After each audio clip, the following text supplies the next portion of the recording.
Hello and welcome to Teaching Python. This is episode 131, and today we're going to delve into lightning talks.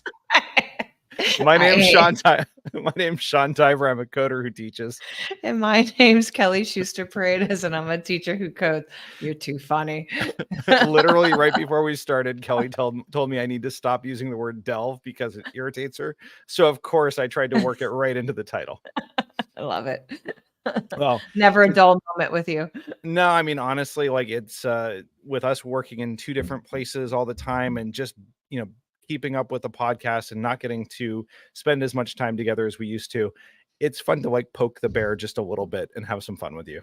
I drank the same as you. I just drank this soda and I was like, and I drink LaCroix. Just kidding. We're silly. And I'm drinking water tonight. I know, right? Like we haven't even hit the good stuff yet. All right. I'm so excited to be back and get done. And we have Education Summit done. I feel like done a little bit. And Yeah, we're ready you've to really go have taken fun. the lion's share of all the prep work and getting it ready and finding the speaker topics and reviewing everything. I'm really thrilled with all the way it's come together. And so now I have to step it up and be present for the actual day itself and pitch in my fair share. Yeah, and we have some of the lightning talks scheduled already too.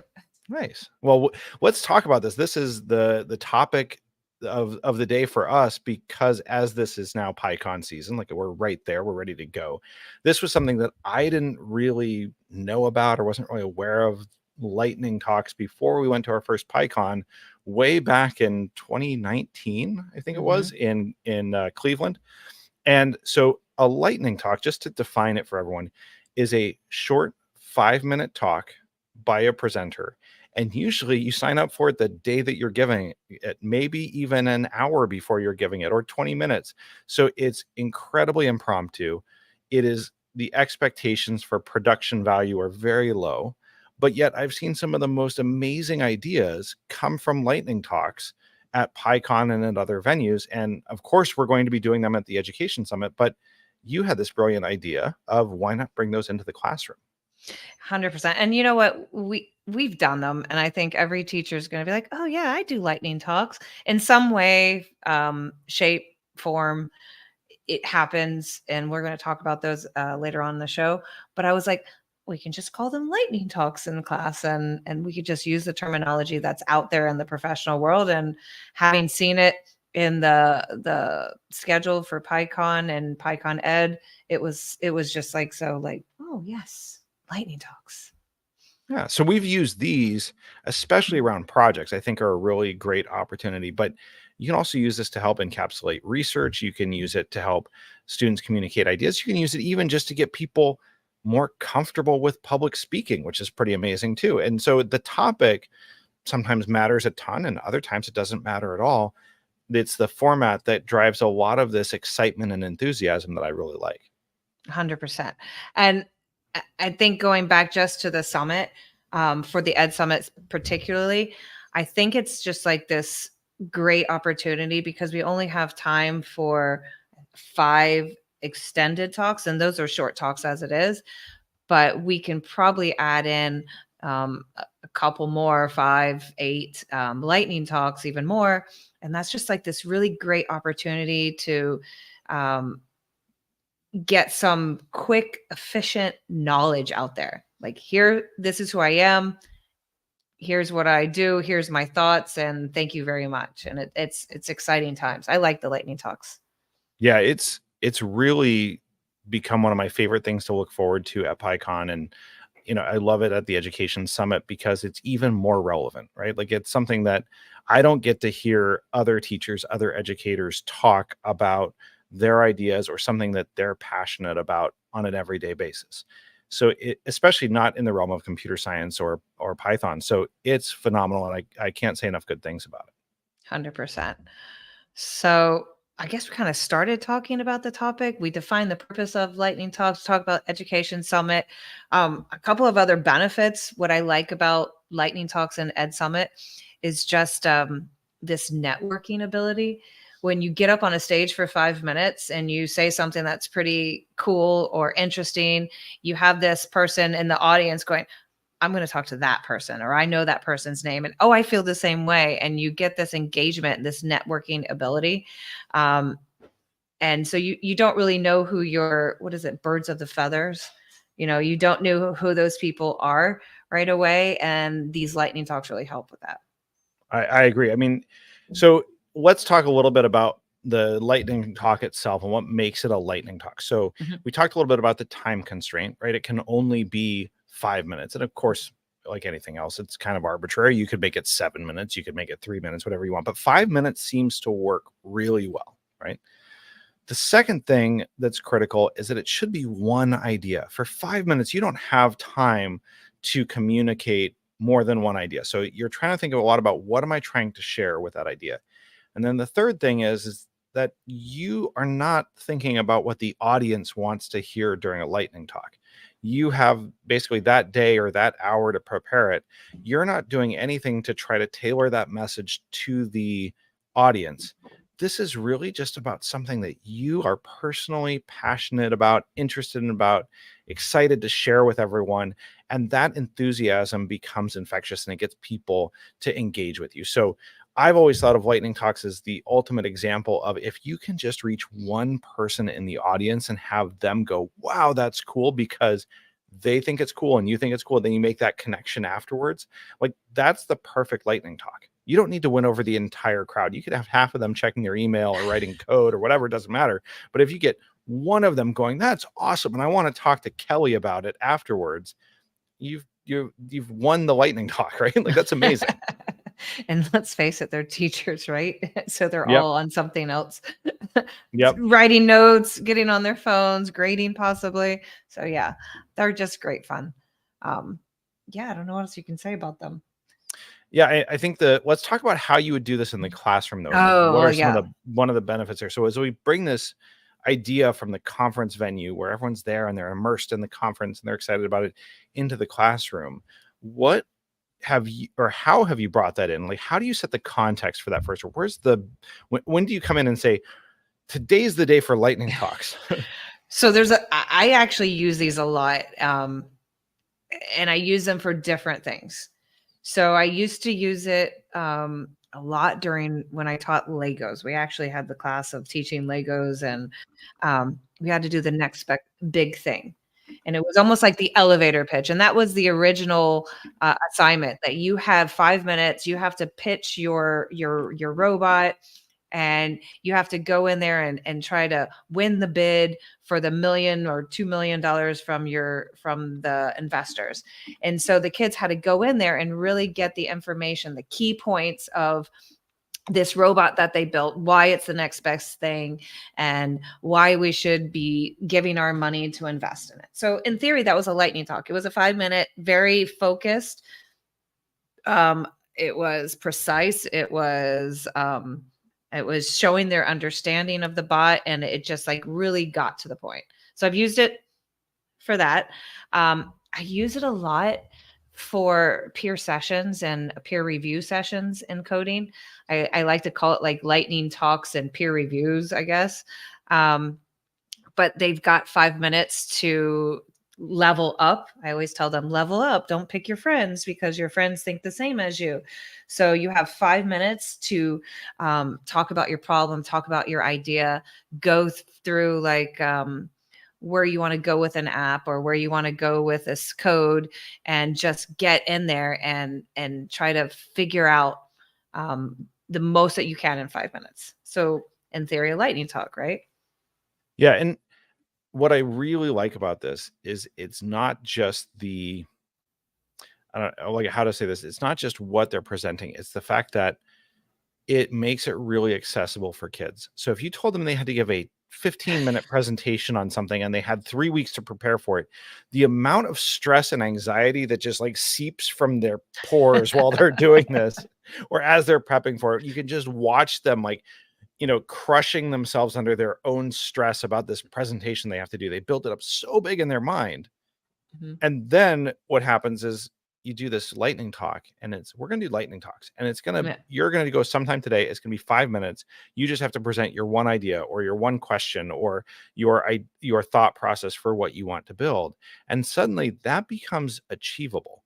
That is something they can do without having to have all that stress and anxiety and worry about it. And that helps them get better the next time they have to present or do a bigger one or whatever. They just get more and more comfortable with that process. Yeah, and what I love sometimes, because it's kind of boring just sitting there watching one student and everybody watches. So I pair up and I split the class. So it's just pairs and 5 minutes, one person's saying it to their partner, and then they rotate and the next person will say it back to their partner, so I can hear all of them at the same time and I can kind of grade while I'm listening. And you can do that 5 or 6 times, and then they become more expertised in their lightning talk because they have a practice opportunity. Nice. Nice. Yeah. I feel like the next evolution of this is really like bringing in literal soap boxes and setting one up in each corner of the room and having them compete with each other in the marketplace of ideas. I like this idea a lot. I think that would be fun. I think we might get in trouble, health and safety. They can't climb up on boxes or something. The little tiny boxes, little boxes. So another way that I use this, and I use this a lot with the 8th graders because they, after lunch, just zone out. So I did this just recently, to be honest, with dictionaries. And I found 7 or 8 really short dictionary videos. And we somehow missed teaching dictionaries to this grade. I don't know what happened. So we had to teach dictionaries before we go into requests so they could, understand JSON and the whatever, the whole PyCon. How did you miss that? They're like, wait, what are these curly brace things? Like, what are the? We I don't never, get it. we might have taught them, and then they just say we didn't, learned it. And Badio's like, sorry, my teaching partner. She's like, no, we might not have taught it. So, anyways, we did this, and I said, okay, we're only spending 2 days on dictionaries. This is something you should have known in 7th grade. We're moving on. So I picked out all these nice little videos, 3 minutes, 4 minutes in length, and I leveled up the videos depending on the students because our kids go from like 0 to hero in coding. It's they're kids, that are going to top out and overcode me in a couple years. So anyways, I said, okay, you have 20 minutes. You're going to watch the video and you need to teach the class in a 3 minute, 4 minute presentation on whatever you learned in dictionaries. So they took a 5 to 20 minute presentation and they shrink it down and explain what they learned.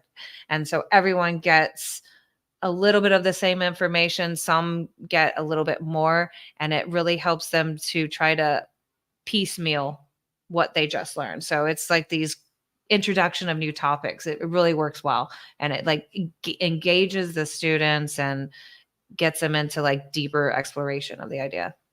Do you ever have a problem with like rambling once they get going? Like, how do you help them focus or organize their thoughts? Do you give them any sort of structure before they go to say, like, answer these questions or follow this format or anything like that that helps them keep that focus and the ability to communicate the one idea? Well, with me as a leader rambling, I ramble a lot.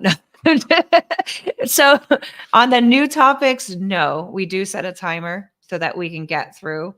But on the student presentations, they have a checklist or a rubric, and they have to cover this set amount of information. So normally what the kids do is for a rubric or checklist, they'll put an information on each slide for that checkpoint. And so that helps them to organize. It just depends on the lightning talk that we're giving. All right. So then that leads me to the next question. Slides or no slides? With code, I think it's nicer for kids. They have something to talk about, and when they point to the code, it's more visible for the other students. I think with lightning talks in like professionally, I think visuals without a lot of information work better, something that can click really quick, but sometimes slides get in your way. But I do think they help paint a picture. I agree with that. I'm thinking about using this in a professional context, and the thought that always comes to mind is, as soon as you tell people in a corporate environment that they can use slides, again, you have some of that stress and anxiety because then they want to over prepare, but they also always err on the side of putting too much information on the screen and then trying to like cram their way through it. And I've found that sometimes it's better not to have slides and just say you should write bullet points or index cards or something like that that let you cover your thoughts and keep yourself organized verbally without getting caught up in the PowerPoint hell that we often find ourselves trapped in. 100%. And that's a whole nother topic that I would love to go down, but not going to go there. But we put code snippets, and I like to keep the code snippets 3 to 5 lines because they're really focusing on that small information. So for example, when they're introducing new topics, they're talking about what is a dictionary, or how do you loop through a dictionary, or how do you use some methods on a dictionary. And so each little video snippet has a primary focus. So they're really getting deep into that. The other reason why, the other way that I've used lightning talks in the class is like peer teaching. Again, goes with the same topics. But for example, we just did request, and they'll come up and they'll explain their code. And I'll say, okay, well, explain your code where you imported the module and you had to go get the URL. And so they'll come up and just explain, and they'll peer teach where they did it in their code. And although it's not really like a lightning talk, it's even shorter. It's like a 2-minute talk. So you're making sure that you're getting the kids up there and understanding the concept. Yeah. And I think this is also an important point too, which is you're not looking for who is the most eloquent presenter, who can speak their thoughts in the most concise and clear way. You're looking for evidence of understanding and evidence of, I guess, enthusiasm too, right? Like, how, where's that passion that they have? The understanding is what we measure as teachers. The enthusiasm is just the icing on the cake. It's like, wow, that was great. Like, it's fun for me too, right? So that's where I think when you're doing this, you have to listen really carefully, because it goes by really fast, but 2, especially in this informal, ad hoc, impromptu sort of presentation style, the quality of speech sometimes masks the quality of understanding. So you have to listen carefully for that and look for those nuggets of information that says, okay, this person really gets it, even if they're not necessarily able to explain it as well as they'd like off the cuff. 100%. You know what? And I remember you did some lightning talks a lot in the classroom. And I remember a certain specific one with the mask. You had your sixth grader with the Circuit Python. So you did it with how did they create cool projects? You want to? Right. So that was part of our project evaluation, was that they had to do a 5-minute demo of the project that they created. And that resulted with, in one case, with me sitting in front of the classroom with this like gel pack across my eyes, like one of those eye masks that has gel beads in it. And the kid had attached like a Circuit Playground to it, and they were going to use the temperature sensor on the Circuit Playground to measure stress levels and relaxation for their mom, because her mom was like super stressed out, which was the best part of the presentation at all, was just the empathy that she had there for her mother and all that she was going through. But it was amazing to me how into it they got, because I was into it as the teacher. They were like, oh, okay, who can demo this for me? Like, I'll come up there and I'll put on the eye mask and be the guinea pig for you. And as soon as I did that, and as soon as I committed to the lightning talk with them, they were into it and they kept going with it. They were really excited about it. 100%. And you know what I really like, and this is kind of selfish from a teacher point of view, I hate presentations typically. And I can bang out 23 kids, and I think public school teachers are probably squirming, saying we have 35. Well, there 23, 25 lightning talks in 2 days. We have long block periods, so we just like quick, get them done. And I don't have to take a week to do the presentations, and it really works. And these are skills, the soft skills, or the skills that really aren't with computer science particularly, in my curriculum, but these skills are, public speaking, critical thinking, explaining.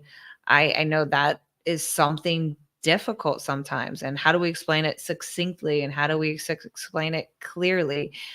These are skills that you just can't do enough. I still need help. You still need to practice it. So you can never get enough of those. So I would also add just the ability to think on your feet and formulate the thoughts and formulate what you're trying to say without a lot of preparation, without a lot of rehearsal.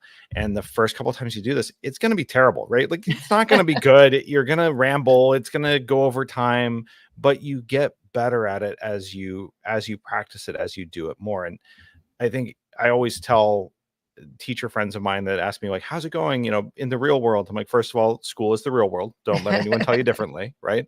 Secondly, this is going back to a place that I'm very familiar with and very comfortable with. I started my life in the corporate world. I'm back in the corporate world. But what's different this time is that all of the practice that I had teaching and presenting and clearly communicating ideas and doing things like lightning talks where a student would ask you a question and you'd have to present for 5 minutes unprepared on that topic to be able to help them understand it. That was incredibly valuable for the corporate world now. And when I had one of my junior engineers say, Sean, you're able to clearly articulate things and it always sounds like you know what you're talking about. I'm like, well, the secret is to always say it with confidence, even if you have no idea what you're talking about, to say it with confidence. And she's like, I'm not sure how that works. I'm like, look, give me any topic you want and I will speak for 5 minutes on it. And it will sound good, even if it's completely inaccurate, made up, and there's no evidence to support it whatsoever. Like ChatGPT. No, I'm just kidding. Kind of like ChatGPT. Like she had me do a ChatGPT hallucination, right? So she had me present on the environmental impact of ketchup. And I spoke for 5 minutes about the ketchupocalypse and how the vinegar in ketchup is acidic and how it can pollute the environment. And this can cause a change in the pH balance of our streams, lakes, and rivers. And that became sort of an infamous moment where they realized that anybody can say anything as long as it sounds confident, people are going to believe it. Okay. What's important here with the lightning talks is that, it's a skill that you can practice, right? And when you pair that with actually knowing what you're talking about and using facts and logic and reason instead of making up stuff about ketchup and vinegar and pH balances, it can be remarkably effective at persuading people, at informing yourself, because it helps you formulate those thoughts in a really succinct way. So I love these lightning talks because they're such a great building block towards becoming a better public speaker and becoming a better thinker in general. 100%. And since we've already segued there, other things about, in the professional world, besides making you a better public speaker, anything else that you would use it for? We use them for communications all the time, how to share information across the team and build relationships in community, especially since my team is fully remote. We're all working from home, working from the office all around the world. It's a way for us to be really connected as a team by doing lightning talks like this. Right now, we're doing more of this longer form, explain how I did it, concept where it's like half an hour to 45 minutes. But we've also done these lightning talks on a regular basis for each person to share, hey, I want to show you all something that I discovered, or I found this really cool thing on the platform, or I just learned about this new thing in Python. I don't know if you know about this, but let me show it to you. Right. So it means that everybody gets the chance to meet with everyone else. Everyone learns something new that they didn't already. No one has to prepare for days or weeks to be able to put together a presentation. People don't stress about it, but yet here we have this sense of community where now you start to get a better sense of what everyone's working on, right? How they think about things. You learn interesting new tidbits of information along there. And to be honest, that's some of the stuff that I missed the most about teaching, was when the students would discover stuff that I didn't know and shared it. It was the coolest thing ever. How do I get that now? By doing these lightning talks with the engineers, and they show these things that they're working on that I haven't even touched yet because, they're working on something new and interesting. I can imagine I know a lot of educators are probably going, "Oh, I wish our faculty meetings were that way." And can you imagine? I love those standing meeting ideas, but you come in and on the faculty meeting, you have, 2 to 5 teachers just giving a lightning talk of what's going on in their classroom. Here's what I learned, or here's what a student did, or here's a bright and sunny moment. I think people might actually like going to faculty meetings if that was the case. Um, just getting to share a little bit of bright idea about what happened. It would be a cool concept. And here's what I learned on. Here's a trick that I learned to work with this grade level because they're really getting squirrely. So So here's how I would do that. Like if I wanted to implement that program, here's how I would do it. I'm shamelessly borrowing from the Moth program. I don't know if you've ever heard it. It's a podcast show and it focuses on storytelling. They have live performances. So long before it was a podcast, it was a live performance show and it's been on public radio for years. And some of those most interesting, beautiful stories get told there. But they don't let you just up on stage and start to tell a story. They have workshops and they have training on how to properly tell a story. How do you open? How does the middle go? How do you practice it? How do you close it out? All of those things about how the craft of telling a story. So I would shamelessly steal that model and set up.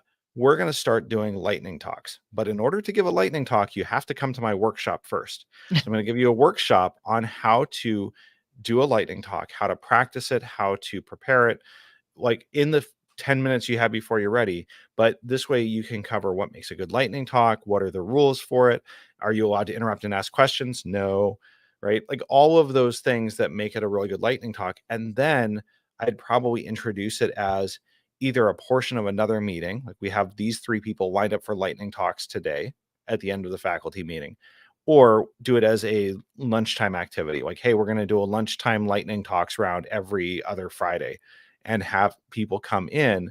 And so you could have one Friday be the workshop and the other Friday be the actual lightning talks and come up with a way to enforce the rules of it. Timer for 5 minutes, right? What's your idea? You have to write it down and put it on a board somewhere so that, you're committing to the idea and you can't just come up and ramble. Those sorts of things, I think, get you to that place that you're talking about, Kelly, where it's, and now that we've done this, here's the benefit of it. I get to learn something cool from each teacher that's out there. I get a better quality lightning talk, right? And I get that person to person connection that we're craving, especially in a faculty setting where we're all so busy and we don't know what's going on in everyone else's classroom. You get that brief glimpse of that's something cool that that person's doing. And I want to talk to them about it later. so I just Googled because you just went. So I'm going to go. I found the tips and we'll put it in our show notes. But be forewarned. So moth stories are told and not read. So that's one of the tips. Have Yep. some stakes. What do you stand to gain or lose? And why is it what happens in the story so important to you? So if you can't answer that, it's not worth a story. Right. And they say start in the action. Have a great first line that sets up the stakes. So I was thinking about climbing this mountain. That's really good. Know your story well enough so you can have fun. So you actually have to know what you're talking about and what not to do. Steer clear of meandering endings. That's kind of like me. Meander sometimes because you get lost in the, you're like, oh yeah, there I was there. No stand-up routines. They love funny people, but funny people tell funny stories. No rants, no essays, no fake accents. So I thought it was pretty cool. Yeah, it's really good. And a lot of the stories that are there are remarkable in so many ways. I mean, I've heard a story about the first successful hand transplant, which happened right down the street from where I went to college at the University of Pittsburgh Medical Center. And it was in the middle of a blizzard in January, I think. And the hand surgeon had to try to get there to the hospital to perform this transplant. And his story of the odyssey that he undertook to get there was fascinating. I heard a story from someone who was inside the Fukushima nuclear reactor when the earthquake happened. Before the tsunami, but during the earthquake, he was inside the reactor doing maintenance with a team, right? What struck me about each of those is this idea of it was clear, it was relatable, it was something that hooked my attention. And so I think all of those things relate to a lightning talk also. And so as we take those ideas of storytelling, the format isn't necessarily a story in a lightning talk, but a lot of the same ideas really apply where you want to be engaging, you want to be clear, and you want to be brief and get out of there, right? Yep. And that's going to make you really successful with the lightning talks. And that's something that you can also teach, I promise you, any student in 5 minutes by demonstrating and role playing the way that you give a lightning talk. They will pick it up very quickly. I love that. Well, now I'm scared. I was going to practice a lightning talk, but look, it's 30 minutes. So, well, we should demo a lightning talk. I think that's a really good one. I think you Okay. can do this. Okay. I don't know. I actually wrote this one, so it's probably not a good story, but I have to wait till 31. So we just time it out. And I don't even know, I've never even practiced. I just wrote it down like an idea real quick. So anyways, ready, here I go. So I want to share today, like the idea of embracing our silly side. So I teach sixth grade, and whenever I get a new group of students, I don't think they ever get to see my serious, mean eighth grade teacher side. And that's because as a sixth grader, middle school can be completely daunting. It is scary. Subjects like coding brings tears to their eyes. I always joke around that I'm going to have at least one sixth grader probably cry by the end of the 9 weeks. And I really try not to make them cry, but it always happens. But at this age, like students are just starting to understand their abilities and they're faced with anxiety. They have a lot of new challenges. So using humor and energy, we can really help use those traits and that fun side to make coding more approachable and more exciting. So in my class, I have a Vesta board, thanks to Sean, and I have the ability to put quotes on this Vesta board. And one of my favorite things to do is to change the Vesta board every morning during sixth period and turn it to a dad joke. And so the dad jokes take a little bit of critical thinking because the kids don't really get the dad jokes right away, but they're these little tidbits where they go, oh, and you can see the humor passing by as they slowly get the dad joke one by one. And it's quite cute. Another thing I really love to do is to show like these short clips or funnies, because I feel that the humor, it opens these pathways, this engagement, this curiosity, this less stress. And what we really want to hone in with our coders is that creative side, that critical thinking. With anxiety, they just fear about the grade. With humor, they embrace the challenges. So let's start with the benefit again. So science tells us that laughter, besides being the best medicine, can actually release endorphins. And with endorphins, reduce stress and actually improve our problem solving abilities. So when we talk about coding, the abstract side, we really need to have endorphins, happiness, and problem solving. So we bring that in. Just a couple of other things that I like to do to bring the funny side. And this is kind of embarrassing, but I do this thing after 4-iron range, we tab over. So silly kinesthetic moves, some things that make them remember that after a colon, we tab over, kind of gives a little joke to us. It's our inside humor. Play some Kahoots, do some gamification, anything that's interactive and can just release the tension. So making coding fun isn't about just keeping kids entertained. It's about effective learning. So all these benefits of reducing the stress and having fun and releasing these endorphins actually help our brain work better. When students are relaxed, when students are engaged, their ability to absorb and apply these new concepts, it just skyrockets out of this world. And it also fosters this safe learning environment where I see that mistakes and silliness are a part of the learning and it's not about the failures. So use energetic activities, incorporate games. To sum it up, when you're teaching kids and maybe even humans, adults, try to engage in silly, energetic, fun, effective ways and set them up with a mindset that challenges art opportunities that can be fun. And I encourage you to try one silly activity in your next lesson and observe just how it changes the energy of your class. That was not 5 minutes. That was really good. That was really I good, talk right? fast. So let's break that down a little bit. So what I really liked about this, and this is why I think it works as an effective lightning talk, it was one idea, and it was about the value of humor in a middle school classroom as an effective learning tool, not as an entertainment tool, but as an effective learning tool, something that helps make learning better. And then you provided like an example of the problem, like what problem is this trying to solve? And you gave that great comparison of like eighth graders versus sixth graders and the stress levels that kids feel in middle school, and how like they get all tense and they can't learn effectively because of this pressure that they put on themselves. And then you gave multiple examples of how you employ humor and silliness in order to combat or address that problem. And then finally talked about and as a result of those methods, here are the benefits that we see. Students are more engaged, they're more interested, that's more welcoming. I would add, I mean, the only thing I would add to it is I think it's also more inclusive, right? When you're silly and when you're having fun, it's saying the door is wide open for everyone.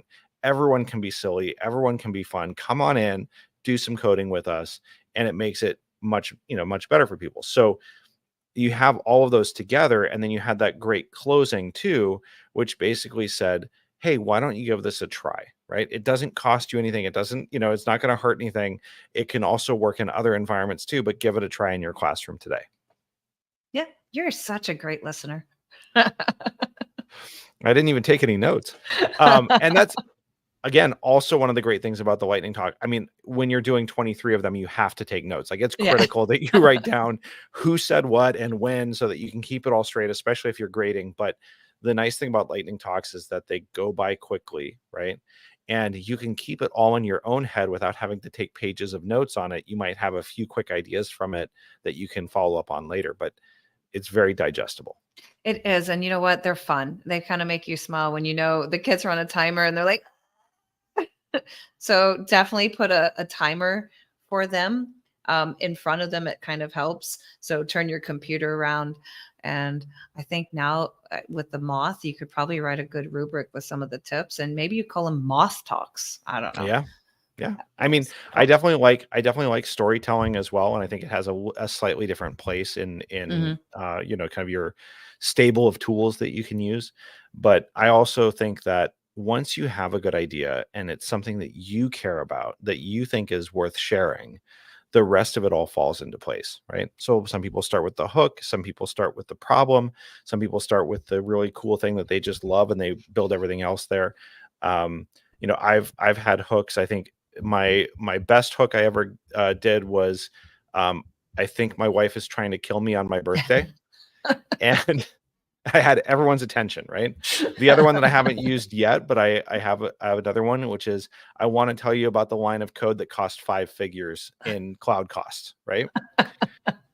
There's something there, right? There's something that grabs people's attention, and they're not all winners, right? Like, those are some of my better ones, I think, but I've had other ones that just, fell flat and nobody cared. But really it's, something that grabs people's attention to get you going, and then holds that attention as you finish the lightning talk. So when you're thinking about structuring this, think about how you're going to approach it. Do you start with the hook? Do you start with the problem? Do you start with the really cool solution or tool that you found? Where's your entry point into the lightning talk, and then build the rest of it from there. 100%. I lost it. Well, I hope that gave a lot of teachers some ideas. And if you're going to the Ed Summit, we have a spot for lightning talks, and I tweaked it a little bit so that we have the lightning talks before we have the extended talks. So if someone really catches your attention and you want to engage with that person a little bit longer after their lightning talk, we're going to have that opportunity instead of doing it at the end of the day. That way it gives you a little bit more time to really talk about the things that you want to talk about. I'm so excited about Ed Summit. It's going to be really great. I'm super excited to be there and to meet everyone and to see them. So I'm looking forward to it. I honestly can't believe that this is going to be our 5th PyCon. I know. I'm so excited. Did I say I'm excited? I'm excited. And the schedule's posted, so I'm even more excited that that's done. Check. Actually, I think this is our 6th Is PyCon. it? 2019, Maybe. 2020, 21, 22, 23, 24. Yeah, number 6. Oh, wow. Excellent. We've been on site, we've been remote, we've been on site again, remote again. Like we've never lost our focus on PyCon though. I'm at 3 for 3 this year. 3 on site, 3 off. That's crazy. I think so. Yeah. Cool. You're 4 for 2, I think. Yep. But I think that just it worked out to my benefit. So. Oh, cool. Well, all right. Anything else? No, I think a couple of things. If you're watching this on YouTube or you are watching it on Twitter or LinkedIn or any place else, please like the live stream. Like, let's try to get more of that that traffic happening. So like them. I think there's a subscribe button on LinkedIn where a lot of people watch. Follow us on Twitter if you've just been brought to us by the algorithm. Subscribe to us on YouTube. Do all of those things. You can do it on every channel. That's fine with us too. We'll take that. Also, want to give a huge shout out to our Patreon supporters. We don't do this enough, but we've got people at this point that have been supporting us for several years, and it's a few dollars here, a few dollars there, and it helps us keep things like the live streams going. It helps us pay our hosting costs. It really makes a big difference. And I think one of the things that Kelly and I both want to do more of is do more content and more ways to engage with the teaching community around Python, whether it's through the live stream, through blog posts, through LinkedIn posts, just ways to reach out and engage. And the Patreon community has been a stalwart supporter of us. So thank you to all of you. If you'd like to sponsor the podcast, even if it's $1 or $2 a month and you want to become a patron of ours, the link to the Patreon is in our podcast. It's also on our website at teachingpython.fm. So I know this is a little bit long-winded about promotions and everything, but it really does make a difference. And I want to say thank you to everyone who's been supporting us for so long. We do this because we love it. We do it because we are not because we're trying to get rich or anything like that. I would love to be rich, but I don't think it's from this podcast because it's actually just something I love. Do you ever get rich for things that you love to do? Maybe. I don't know. I'll let you know if I ever get rich, how it happened. But anyways, thank you all. Thank you to the community. We're excited to see you all at PyCon and at the Education Summit. If you're not going to PyCon this year, there are live streams available for the main summit. We do not have a live stream for the Education Summit this year. We are going to be posting as much of the content as we can online and, of course, posting things to social media. I'm looking into some ways that we can post to Mastodon a little bit more. So if you want more of that live feel to it and you're over on Mastodon, we'll do that too.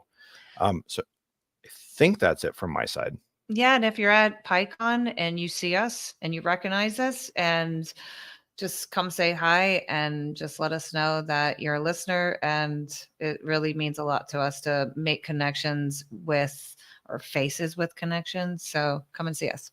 Yeah. Apparently I'm a lot taller in person. Come find out and see what you think. Sounds good. All right. So for Teaching Python, this is Sean. And this is Kelly signing off.